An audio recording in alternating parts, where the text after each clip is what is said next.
Isabelle Le Callennec, bonjour. Bonjour. Vous êtes la représentante et tête de liste de Ils-sont-Hauts la Bretagne. Merci d'avoir répondu à notre invitation. Donc le questionnaire sur cœur de ville, cœur de bourg portera à partir de 3 questions. La vision, les moyens et l'action. Sur la vision, le territoire breton est constitué d'une grande diversité. Y cohabitent villes, grandes villes, villes moyennes, petits bourgs, dont les centres sont souvent en crise, et un grand secteur rural où domine un habitat diffus, mais où les commerces et services de proximité se font rares. Comment imaginez-vous le modèle d'aménagement territorial breton pour demain ? Écoutez, je m'appelle Isabelle Le Callennec, je suis maire de Vitré, j'ai cette chance d'être maire depuis 1 an et je me passionne pour les questions de logement depuis plus de 10 ans. Vous l'avez dit, nous avons la chance d'avoir en Bretagne un maillage intéressant entre 2 agglomérations que sont Brest et Rennes, aussi des villes moyennes qui ont entre 50 et 60 000 habitants, des villes un peu plus petites comme Guingamp, comme Vitré, et aussi un secteur rural. Moi, je souhaite vraiment que nous gardions ce maillage des territoires où en fait nous avons des grandes villes, des moyennes villes et un secteur rural qui est maillé et qui permet à chacun de trouver là où il souhaite l'habitation et l'emploi, parce que je fais toujours le lien entre l'habitation et l'emploi. Pour moi, c'est une chance. Il ne faudrait pas que l'on concentre toutes les activités et tout l'habitat dans les grandes agglomérations. Moi, je suis très attachée à ce qu'on aménage les territoires de façon équilibrée et force est de constater qu'aujourd'hui, on a tendance à voir la population se concentrer plutôt à l'est de la Bretagne. Donc on a un vrai problème de fracture territoriale et je pense qu'il faut désenclaver. Je parle emploi, je parle logement et je parle également mobilité, qu'on puisse aller jusqu'au bout de la Bretagne. D'accord. Au niveau donc des moyens, l'État, par la loi Elan de 2018, par l'action de l'Agence nationale de cohésion des territoires et la région Bretagne, se sont dotés d'outils de réflexion, de développement pour les centres-bourgs ou les centres-villes. Par exemple, l'établissement foncier de Bretagne, cœur de ville, petite cité de demain. Quel bilan faites-vous de ces outils existants ? Sont-ils satisfaisants ? Sont-ils performants ? Faut-il leur fixer de nouveaux objectifs ? Faut-il éventuellement en créer d'autres ou au contraire ramasser cela de manière à ce que pour les élus il y ait une lisibilité qui leur permette de passer à l'action ?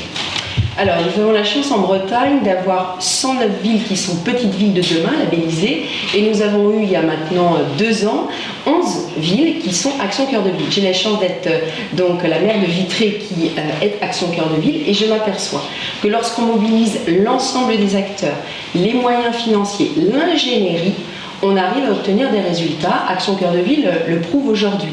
Quand vous avez les financements de l'État, de la Banque des Territoires, d'Action Logement et de l'ANA, vous arrivez dans une ville, quand vous avez une approche globale, logement, commerce, mobilité, services numériques, à avoir donc des résultats. Donc je crois beaucoup à ces dispositifs. On va expérimenter Petite Ville de demain. Ici d'ailleurs, je crois que vous avez signé le 22 avril dernier une convention sur Petite Ville de demain, donc ça doit concerner Guingamp, Paimpol, je crois, Calac et Bégard, il me semble. Donc moi je crois à ces outils-là pour mobiliser l'ensemble des acteurs et trouver des solutions. C'est pas si simple que ça aujourd'hui, vous savez qu'il y a une forte tension. On était ce matin avec Marc Le Fur à discuter avec un agent immobilier qui nous disait qu'aujourd'hui, tout est vendu, qu'il n'y a quasiment plus rien à vendre en Bretagne. Donc il y a une très forte tension. La question que je me pose, moi, c'est est-ce que les personnes qui ont acheté vont vraiment venir habiter ? Dans quel état d'esprit ils sont ? Parce que vous savez qu'on attache beaucoup d'importance à la qualité de vie chez nous. Donc j'espère qu'ils viendront avec de bonnes intentions et qu'ils respecteront notre façon de vivre. Donc vous citiez Petite Ville de demain, Action Cœur de Ville. Vous avez cité un établissement qui est fondamental, notamment pour maîtriser les prix, qui est l'établissement public foncier régional, dont on a besoin, qui fait un gros travail avec les collectivités locales, qui là se fait connaître notamment des nouveaux maires, pour qu'en effet, dans nos communes, on puisse maîtriser le foncier, parce qu'aujourd'hui, la principale difficulté, ça va être la montée des prix du foncier. Donc on ne souhaite pas qu'en Bretagne, on ne puisse plus accéder à la propriété. Moi, je suis très attachée, et c'est dans notre projet L'Issons-la Bretagne, droite, centre et régionaliste, à accéder à la propriété. Vous savez qu'on a plus de la moitié de nos habitants en Bretagne qui sont des ouvriers, des employés, qui travaillent parfois dur, et qui ont envie, c'est un projet de vie, d'accéder à la propriété. Donc moi je souhaite qu'on continue à maîtriser le foncier sur notre territoire et l'établissement public foncier régional le permet. Vous savez qu'il y a aussi d'autres dispositifs qui intéressent de plus en plus des territoires, des bailleurs sociaux et des communautés d'agglo, que sont les offices fonciers solidaires, avec les baux solidaires, qui vont permettre en fait de ne pas céder le foncier, mais juste de construire. La collectivité, le bailleur reste propriétaire du foncier et on construit, du coup, on amoindrit les prix. Alors, un peu dans cet esprit, un certain nombre d'élus disent « Ah oui, tout ça c'est bien, mais on n'a pas forcément l'ingénierie pour monter tous les dossiers, il y a des appels d'offres, il y a l'Europe, il y a tout ça. Comment des élus de petites communes ou de petites communautés de communes pourraient s'appuyer pour ne pas être en rivalité avec des grosses métropoles qui, eux, bien sûr, ont 10 salariés qui pourraient travailler à tous ces projets-là. Est-ce que vous ne trouvez pas qu'il y a une disproportion? Et comment un peu on peut équilibrer cela pour que finalement, comme vous le disiez tout à l'heure, il y ait finalement une harmonisation des territoires et que chaque territoire puisse se développer sans être handicapé par ce genre de choses? Vous avez raison, c'est extrêmement complexe le logement parce que c'est une compétence qui est partagée entre l'État qui fixe les règles, les collectivités, la région a son rôle à jouer, on parlait de l'EPFR, les communautés d'agglo ont une compétence. Moi, je préside Vitré Communauté, c'est 83 000 habitants. On a un PLH, un programme local de l'habitat, qu'on renouvelle pour essayer de répondre aux attentes des habitants et des entreprises. Je pense aussi aux entreprises, et vous le savez, votre association, c'est important d'associer tous les professionnels du bâtiment et du logement pour présenter tous les dispositifs qui souvent changent. C'est pas toujours facile de s'y retrouver et en ce moment en particulier, vous avez pas mal de dispositifs qui permettent de soutenir la rénovation de l'habitat. Je vous parlais d'accession à la propriété. Moi, je crois beaucoup à la rénovation de l'habitat. Je souhaite vraiment que dans notre région Bretagne, on lutte contre la vacance des logements. On a encore un peu de passoire énergétique. On a des bourgs, vous le disiez, quand vous traversez une commune à vendre, à louer. Moi, j'attache beaucoup d'importance à la vitalité des communes. J'ai d'ailleurs à Vitré Communauté un vice-président en charge de la vitalité des communes. Donc je pense qu'il faut digérer toute cette complexité, bien informer les personnes à qui s'adressent les dispositifs. Pour ça, la région a un rôle à jouer, et aux côtés des intercommunalités en particulier, mais aussi des communes. Donc moi, je pense qu'il faut simplifier. Oui. Comme vous dites, les appels à projets, c'est pas toujours facile parce qu'on sait pas toujours qui est retenu, on connaît pas toujours les critères, c'est pas toujours transparent. Donc moi, j'aime bien les guichets uniques, les guides des aides. Comme ça, les choses sont claires et on peut y aller en toute connaissance de cause. On parlait de l'accession à la propriété. Aujourd'hui, il faut informer sur le prêt à taux zéro, qui est possible dans l'ancien, qui est possible dans le neuf. Il faut informer sur le Pinel breton, dont je ne sais pas si on va pouvoir continuer à en bénéficier. Vous voyez, je vous cite des acronymes ou des thèmes qui ne sont pas faciles à digérer. Je pense que c'est le rôle des élus, en particulier des élus locaux, des maires, des présidents d'intercommunalité, des vice-présidents en charge de l'habitat, d'expliquer tout cela pour que personne qui souhaite rénover, acheter, passe à côté des dispositifs. Et ça permettrait d'enrichir un peu, notamment au niveau des centres-bourgs, où effectivement il y a de grandes actions à mener.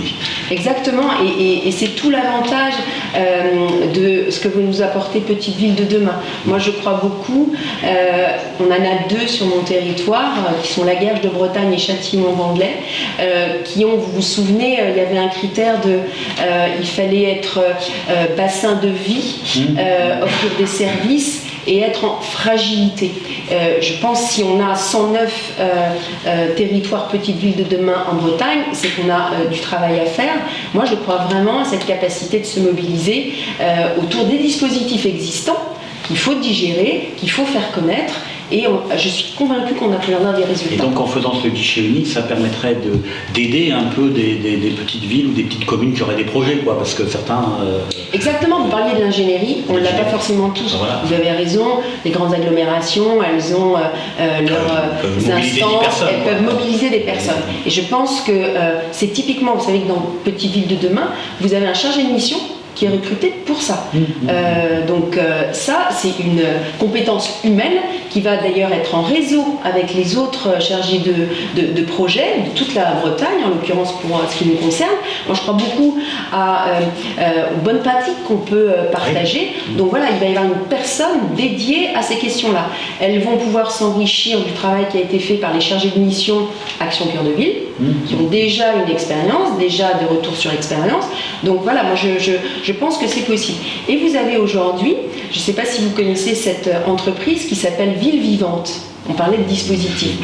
Ville Vivante, c'est une société qui regarde, notamment dans les communes rurales, ce qu'on peut faire avec le foncier existant et avec ce qu'on appelle le BIMBY, le Buy in My Backyard, c'est-à-dire que vous avez dans certains endroits, y compris en ville, des grands terrains.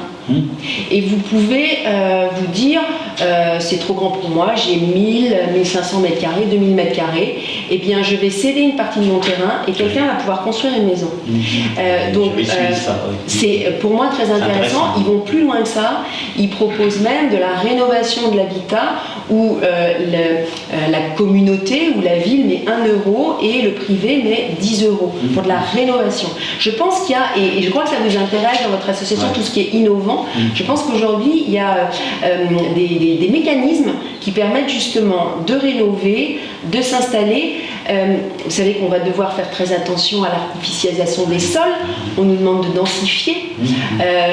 Moi, j'attache beaucoup d'importance à la nature en ville et à la reconstruction de la ville sur la ville. Et donc, c'est en passant par des dispositifs comme ceux-là qu'on va y réussir demain. Mais densifier, dans nos bourgs, dans nos villes moyennes, dans nos petites villes, c'est pas facile. Parce que les Bretons, ils restent attachés à leur maison individuelle, leur jardin. Il faut respecter cela. Et toute la difficulté, c'est justement d'accompagner, quand on est en responsabilité à la région, tous les maires qui vont être confrontés aux mêmes difficultés, densifier, mais respecter les besoins des uns et des autres. Moi je suis pour la liberté, donc voilà. Mais la liberté, ma liberté s'arrête là où commence celle des autres. Donc c'est un processus d'évolution pour on voit pas les choses du jour au lendemain. Exact. Alors voilà, vous l'avez dit. En fait, tout ça, ça va être une période de transition. Et c'est tout, je dirais, toute la noblesse de l'engagement politique dans la vie publique, c'est effectivement d'accompagner cette transition, de regarder les innovations, de voir ce qui marche, et puis de l'appliquer quand c'est possible. Alors, l'action de nombreux Bretons sont attachés à la qualité de vie en maison individuelle et souhaitent ce mode d'habitat. Aujourd'hui, cette volonté se développe principalement au milieu rural, dans les centres-bourgs. Alors, quel habitat pour les centres-villes et comment déployer une attractivité et une communication appropriée qui permettent d'attirer ces populations au sens large, pour qu'il y ait une mixité? Je crois beaucoup donc, à l'aménagement du territoire. Je souhaite que tous ceux qui souhaitent se loger en Bretagne le puissent. Aujourd'hui, on a quand même une petite inquiétude sur l'augmentation des prix. Je souhaite que ceux qui ont envie d'accéder à la propriété, de s'acheter une maison pour leur famille, un projet de vie, puissent le faire. On doit faire attention, en effet, à la densification, à ce qui est une vraie qualité de vie. Et encore une fois, pour moi, la première des choses, et c'est d'ailleurs la priorité de notre engagement dans cette campagne, c'est l'emploi. Si on veut pouvoir être attractif, si on veut pouvoir accueillir... L'attractivité passe par l'emploi, pour pouvoir les ramener dans le centre-ville. L'emploi, exactement. Et dans le cadre d'Action Cœur de Ville, c'est un bon exemple, puisque on propose en fait aux familles, aux salariés, de revenir dans le centre-ville. Vous citez Action Logement qui finance en partie donc, les programmes. On propose donc aux familles de revenir, ça veut dire qu'on va faire revivre les commerces, recréer de l'activité, aménager les centres-villes, et c'est extrêmement vertueux. Pour citer l'exemple de Vitré, à la suite de ce qu'on a fait donc, dans le cadre d'Action Cœur de Ville, On s'est lancé dans une opération programmée de l'habitat renouvellement urbain. On a tous dans nos communes, on a un patrimoine fabuleux, extrêmement riche en Bretagne. On a traversé Quintin là, à l'instant avec Marc Le Fur, on était ce matin à Lamballe. On a des centres-bourgs qui sont superbes, mais on a parfois des maisons qui se dégradent, qui ne demandent, à mon avis, qu'à être achetées et qui doivent faire l'objet de rénovation. Je pense que les Bretons sont aussi très attachés à la pierre, à la beauté du patrimoine. Il faut qu'on les intéresse, qu'on leur dise voilà les dispositifs qui existent, comme le de Normandie par exemple, qui n'est pas trop connu. Et moi je suis convaincue qu'on arrivera les uns et les autres avec une bonne information, les bons dispositifs, une information au niveau de la région et de toutes les collectivités à intéresser. Une attractivité, quoi. Exactement, et à créer une attractivité. Non, moi je souhaite vraiment qu'on puisse travailler et vivre au pays avec les produits dont on a besoin. Ça peut passer par de la location. Je crois beaucoup moi, au parcours résidentiel. Vous arrivez dans la région, vous commencez par louer, ensuite vous vous y plaisez, vous achetez. Il faut même aussi qu'on propose parfois sur le développement économique des meublés. Ne serait-ce que pour attirer là aussi, parce que les entreprises aujourd'hui nous disent qu'elles manquent de main-d'œuvre et elles rajoutent souvent que c'est parce que les gens ont du mal à trouver leur logement. Donc moi je fais vraiment le lien entre tout ça et je rajoute vraiment les d'accueil, quoi. Exactement. Exactement. D'accord. Eh bien, Isabelle Le Callennec, merci. Je vous en prie. J'espère qu'on se reverra. Oui.